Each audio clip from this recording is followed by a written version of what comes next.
ابھی پرسوں سے ایک آڈیو جو ہے میری ریکارڈنگ کی وائرل ہو رہی ہے, جوانوں نے سنی ہوگی. وہ ایک صاحب کا پرسوں رات میرے پاس فون آیا, تو میں نے فون اٹھایا, فون اٹھانا بھی چاہیے جب آ رہا. تو میں نے کہا ہیلو السلام علیکم, فرمائیے کیا بات ہے. کہنے لگے مجھے آپ سے بات کرنا. تو میں نے کہا میری طبیعت ٹھیک نہیں ہے. کہا نہیں مجھے ضرور. میں نے کہا بتائیے کیا بات ہے. تو کہنے لگے کہ آپ نے اپنی مجلس میں ایک جملہ استعمال کیا. تو میں نے کہا وہ جملہ کیا تھا. تو کہنے لگے کہ آپ نے آیات الزام کے لیے ایک لفظ استعمال کیا. میں نے کہا وہ کون سا تھا بتائیے. میں گھبرا گیا, میں نے کہا شاید بھائی مجھ سے کوئی بہت بڑی غلطی ہوگی. کہنے لگے نہیں, آپ نے کہا کہ تقلید جو ہے وہ نائب امام کی ہوتی ہے. تقلید کس کی ہوتی ہے؟ اچھا میں آپ سے پوچھ رہا ہوں, آپ لفظ نائب امام کب سے سن رہے ہیں؟ اپنے بچپن سے. آپ کب سے سن رہے ہیں؟ اپنے بچپن سے. آپ کب سے سن رہے ہیں؟ اب یہ جتنے لوگ کہہ رہے ہیں کہ ہم بچپن سے سن رہے ہیں, ان کی خود عمر جو ہے وہ 60 سال سے زیادہ ہوگی. نائب امام سب سن رہے ہیں یا میں نے پہلی دفعہ کہا ہے؟ تو خیر انہوں نے بات کی تفصیلاً, اور اس کے بعد اس آڈیو کو وائرل کر دیا یوٹیوب اور فیس بک پہ. کوئی بات نہیں, آپ نے ریکارڈ کی تھی, آپ کو وائرل کرنے کا حق ہے. پورے ہندوستان میں مومنین, جوان, ملت کے نوحال سب اس کو سن رہے ہیں. تو پہلی بات تو یہ ہے کہ جو وہ آڈیو سنے گا وہ سب سمجھ جائے گا کہ دونوں کے موقف میں کیا فرق ہے. میرا عقیدہ کیا ہے اور اس کا عقیدہ کیا ہے. اس کے سوال بتائیں گے کہ وہ کس عقیدے سے بول رہا ہے, اور میرا جواب بتائے گا کہ میں کس عقیدے سے بول رہا ہوں.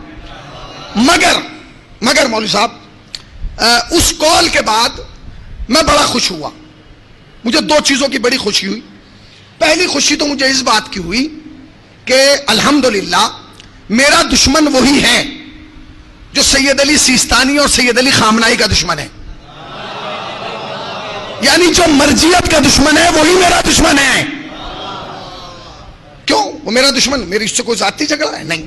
چونکہ میں مرجیت کا دفاع کرنے والا ہوں, میں علماء حق کی حمایت میں بولنے والا ہوں, لہذا اس نے مجھے اپنا شکار بنایا. تو پہلی تو خوشی مجھے اس بات کی ہے کہ الحمدللہ میرا دشمن اور ہمارے بزرگ علماء کا دشمن ایک ہے. میرا کوئی ذاتی دشمن نہیں ہے. میرا دشمن ہے ہی اس لیے کیونکہ میں علماء حق کی حمایت میں بولتا ہوں, اور میں بولتا ہوں مجھے اس پہ فخر ہے. میں حضرت آیت اللہ سیستانی کی حمایت میں بول رہا ہوں, مجھے اس پہ فخر ہے, ناز ہے, افتخار ہے. مجھے نہیں, میرے والدین کو اس بات پہ فخر ہے, میرے چاہنے والے, میرے ماننے والے, میرے دوستوں کو, میرے عزیزوں کو, سب کو اس پہ ناز ہے کہ ہمارا بھائی, ہمارا دوست, ہمارا خطیب, ہمارا عالم, ہمارا مولوی مرجیت کی حمایت میں بول رہا ہے.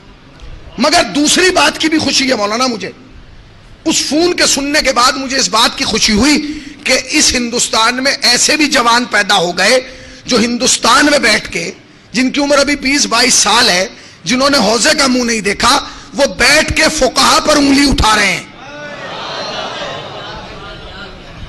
دیکھا, اس بات کی بھی خوشی ہے کہ کم سے کم ہمارے جوانوں کا علمی معیار یہاں تک پہنچ گیا کہ وہ قرآن کی آیت سے ڈائریکٹ استنباط کر رہے ہیں, اور وہ بتا رہے ہیں کہ اس مفتی نے, اس عالم نے, اس فقیہ نے, اس عالم دین نے یہ فتویٰ غلط دیا ہے.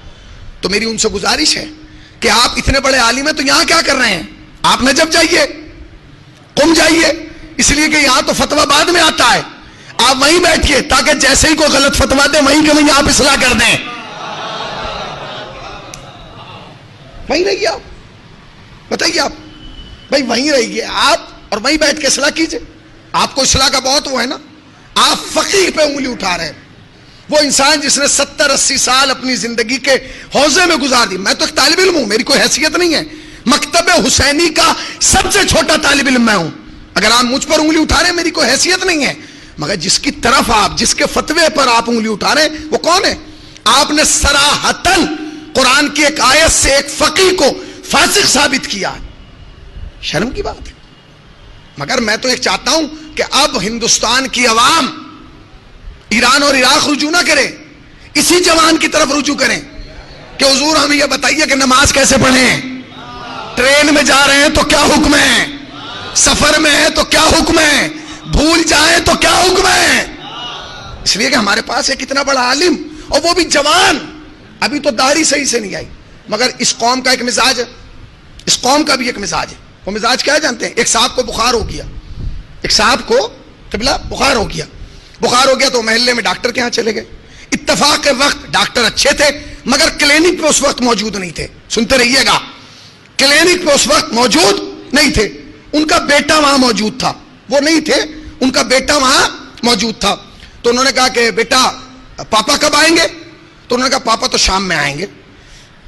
آپ کیوں آئے؟ کہ مجھے دوا لینا تھی, مجھے تھوڑی حرارت ہے, بخار ہے, تب میں مبتلا ہوں, مجھے دوا چاہیے تھی. اس نے کہا رک جائیے میں دوا دے دیتا ہوں. اس نے کہا آپ ڈاکٹر ہیں؟ کہ نہیں میں ڈاکٹر نہیں ہوں, میں تو کرکٹر ہوں, کوچ ہوں. اس نے کہا پھر میں آپ سے دوا نہیں لوں گا. پتہ نہیں کہاں بیٹھے ہیں.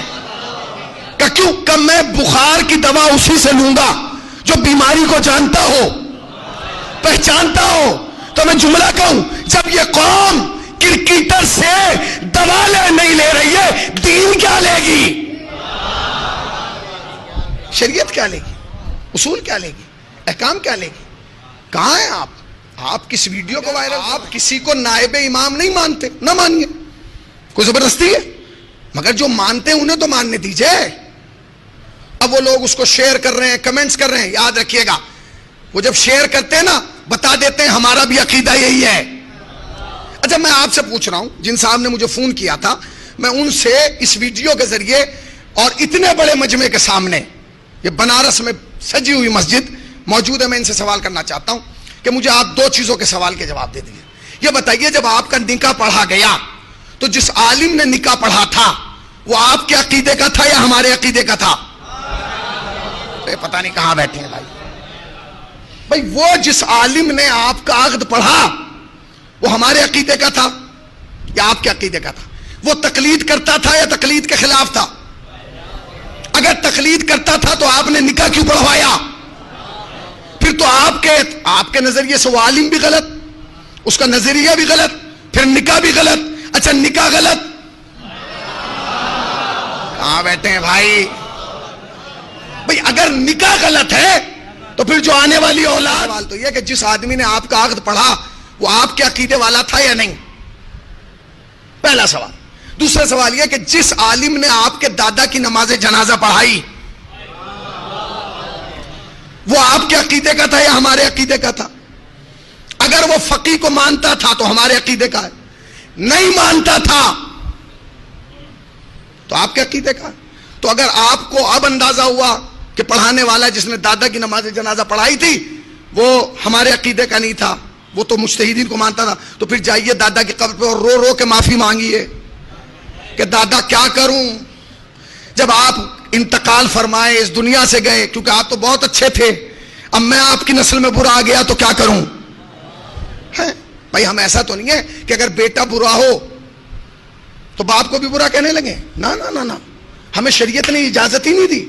ہمیں یہ کہا ہے کہ جہاں بیٹا برا ہو وہاں بیٹے کو برا کہو, باپ کو اچھا کہو. جہاں باپ اچھا ہو وہاں باپ کو اچھا کہو, بیٹے کو برا کہو. دونوں مثال ہمارے پاس ہیں, بتائیے دونوں کردار آپ کے پاس ہے کہ نہیں؟ ہم نوح کو اچھا کہتے ہیں, بیٹے کو برا کہتے ہیں. ہم محمد بن ابی بکر کو اچھا کہتے ہیں. افسوس ہے آپ کے ابا اچھے ہیں, آپ کے دادا اچھے تھے, مسجد کے بانی تھے, آپ ایسے خراب کہاں سے نکل گئے؟ اچھا میرا تیسرا سوال مولانا اور ہے جو بھی اس منبر پہ آیا, میں یہ پوچھنا چاہتا ہوں کہ یہ جو آپ نے نظریہ پیدا کیا, مجتہدین کو جو آپ گالیاں دے رہے ہیں اور مجتہدین کے جو خلاف بول رہے ہیں اور ان کے فتاوی کے خلاف بول رہے ہیں, میرا آپ سے سوال ہے یہ آپ اپنی طرف سے بول رہے ہیں یا کسی کے بتانے کے بعد بول رہے ہیں؟ آپ کو کسی نے پڑھایا ہے, کہیں باہر سے کوئی کال آئی ہے, کسی باہر بیٹھنے والے نے کہا یہ کر؟ اگر تو اپنی مرضی سے بول رہا ہے تو صحیح ہے, مگر اگر تو کسی کے کہنے پر بول رہا ہے تو اسی کا نام تو تقلید ہے.